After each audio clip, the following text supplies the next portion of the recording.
छत्तीसगढ़ से। पहले मैं रिएक्शन ले लेता हूं, उसके अलावा मंजरी जैन जी हैं जो कि स्टेट स्पोक्स पर्सन हैं बीजेपी की। इसके अलावा आपको बता दें कि रविंद्र सिंह जुड़ेंगे हमारे साथ, बीजेपी के प्रवक्ता छत्तीसगढ़ से। संतोष गौतम जी कांग्रेस की तरफ से जुड़ेंगे हमारे साथ। प्रगति भी हमारे साथ जुड़ गई हैं, वो भी लगातार वहां बात करेंगी। लेकिन के शर्मा जी, ये बताइए छत्तीसगढ़ का ये ट्रेंड अभी 49-39 ही कितना बदल सकता है अगले 1-1.5 घंटे में? देखिए, छत्तीसगढ़ के मामले में शुरू से हम लोग कह रहे हैं कि अंतिम घंटे तक कम से कम इंतजार करना पड़ेगा, क्योंकि बहुत टफ फाइट है। कई सीटों पर बात करें, कई लगभग 1 दर्जन सीट ऐसे हैं जिसमें से कि त्रिकोणीय संघर्ष वाली बात आती है। तीसरे दल की बात, जोगी कांग्रेस की बात करें तो वो उसमें, और आप पार्टी का भी प्रदेश अध्यक्ष चुनाव लड़ रहे हैं, और गोकपा और बसपा के गठबंधन की जो बात आती है उसमें भी है। तो 4 सीटें की यदि बात करें तो उसमें मस्तूरी की बात आती है।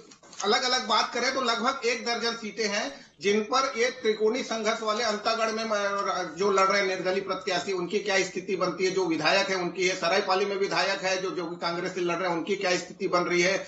जो रेणु जोगी है वो कोटा से विधायक है, उनकी क्या स्थिति बनती है। अकलतरा से ऋचा जोगी जो है अमित जोगी की पत्नी है जो दूसरे नंबर पर थी, उनकी क्या स्थिति बनती। इस प्रकार से तमाम सीटें हैं। लेकिन जो रुझान आ रहे हैं, यदि अभी की स्थिति में बात करें तो भाजपा जो एक पहला बार ऐसी बातें आती, केंद्रीय नेतृत्व, प्रधानमंत्री की लोकप्रियता और उनके चेहरे पर जिस ढंग से चुनाव लड़ी है, तो क्या राष्ट्रीय स्तर पर ये विचार के लिए माना जाए कि एक राष्ट्र एक चुनाव की जो बात आगे जा रही है उसको ये आगे लेके जा रहे हैं। और सेमीफाइनल क्या विधानसभा चुनाव भी प्रधानमंत्री के चेहरे पर चुनाव लड़ा जा सकता है। एक बात है। दूसरी चीज है, किसान और महिलाओं को लेकर केंद्रित जो छत्तीसगढ़ की राजनीति रही है पिछले 5 साल की भी बात करें, लेकिन उसमें शराबबंदी की बात दोनों ही दलों ने छोड़ दी है। लेकिन इस बार जो है महतारी वंदन की बात करें या गृह लक्ष्मी योजना का है, ये एक बड़ा फैक्टर रहा है। प्रथम चरण की बात करें तो उसमें गृह लक्ष्मी कांग्रेस का नहीं आ पाया था, तो उसको एक अलग ढंग से देखना पड़ेगा कि 20 सीटों पर भाजपा की क्या स्थिति होती है।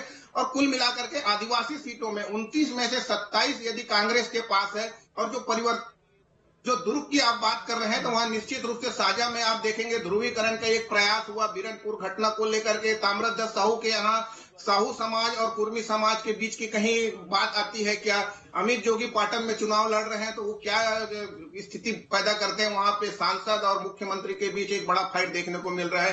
कुनकुरी की बात करेंगे तो विष्णुदेव साय वहां पे चुनाव लड़ रहे हैं, तो वो वहां पे ऐसे बड़ी कई सीटें हैं। भरतपुर सोनहट में बात करें तो गोकपा के वहां पे चुनाव लड़ रहे हैं, तो उनके और साथ ही केंद्रीय मंत्री वहां पर है।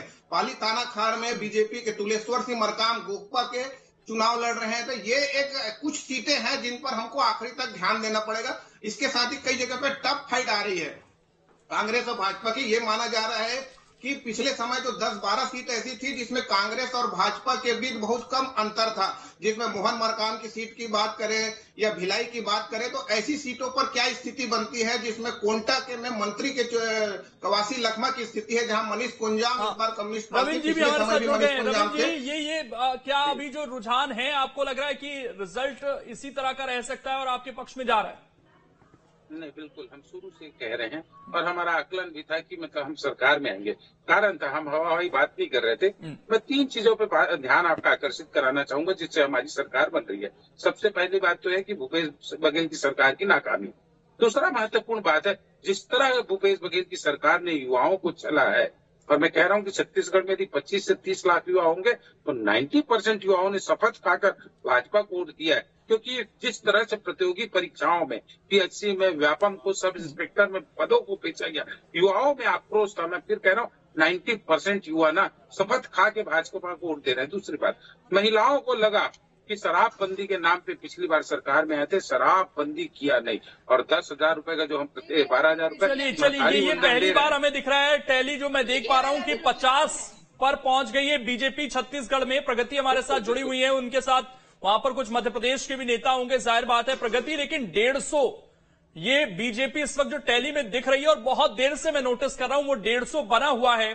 अलग अलग चैनल हालांकि दिखा रहे हैं, लेकिन हमारी जो ग्राउंड रिपोर्ट आ रही है वहां से जो खबरें हैं 150, ये क्या कांग्रेस की उम्मीदों पर पूरी तरीके से पानी फिरता हुआ नजर आ रहा है? पूछिए वहां नेताओं से।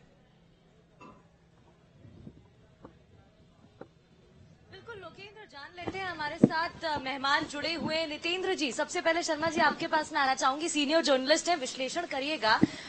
जो आंकड़े हम देख रहे हैं, रुझान जो सामने आ रहे हैं, 150 पर बीजेपी नजर आ रही है, नेक टू नेक कंपटीशन लग रहा था, लेकिन अभी अंतर ज्यादा है। क्या ये अंतर कवर हो सकता है? आपने कई चुनाव देखे हैं, ये बताइएगा। और रणनीति कड़ी रही, चाहे कांग्रेस की बात करें चाहे बीजेपी की बात करें, चरे बीती कड़ी रणनीति के साथ आगे बढ़ते नजर आए, लेकिन ये जो रुझान तो कुछ और ही कह रहे हैं। देखिए, साफ तौर पर अगर देखा जाए तो ऐसे रुझान आएंगे, इसकी उम्मीद तो शायद बीजेपी को भी नहीं थी, क्योंकि बीजेपी के भी लोग जब बोलते थे तो बोलते थे हम 130 लाएंगे, 135 लाएंगे, इस तरह की सीट्स की बात होती थी।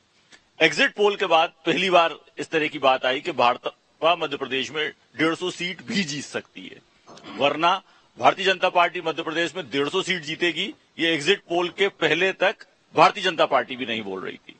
लेकिन साफ तौर पर इसके 3 अगर हम मूल कारण देखें तो पहला कारण जो सर्वविदित है, जनता ने माननीय प्रधानमंत्री मोदी जी को आशीर्वाद दिया है, ये ऐतिहासिक है। और 51% वोट शेयर लाना, माननीय अमित शाह जी की कुशल संगठनात्मक रणनीति जो मध्य प्रदेश के अंदर उन्होंने हमें टास्क दिया, हम उसको पूरा करने का प्रयास आज कर रहे हैं। गंभीर आरोप लगा दिग्विजय सिंह को Kamal Nath horse trading mister Digvijay Singh ने मध्य प्रदेश का बंटाढार किया था और अब कांग्रेस का ही बंटाढार कर दिया, लेकिन उनका और कमलनाथ ने छल कपट की राजनीति की, झूठ बोला, जनता ने दिखा दिया, एक करप्शन नाथ मध्य प्रदेश के अंदर बन गए। ओपीएस भी एक मुद्दा होगा सर। कोई मुद्दा नहीं है, भारतीय जनता पार्टी प्रचंड बहुमत की सरकार बना रही है। हॉर्स ट्रेडिंग के जो आरोप लगे उसको लेकर अरे 24 घंटे झूठ बोलते हैं, अपना घर संभलता नहीं है, दूसरों पर आरोप लगाते हैं। एमपी के मन में मोदी और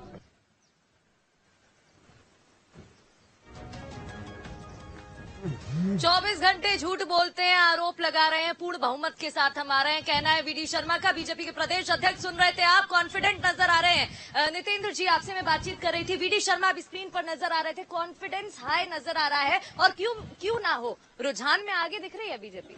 देखिए वही कह रहा हूं कि उसके अगर 2-3 हम मूल कारण देखे जाएं तो अब जो रुझान में आगे दिख रही है, इतना कवर होना इलेक्शन में मुश्किल होता है। ऐसा नहीं होता कि एक पार्टी रुझान में 150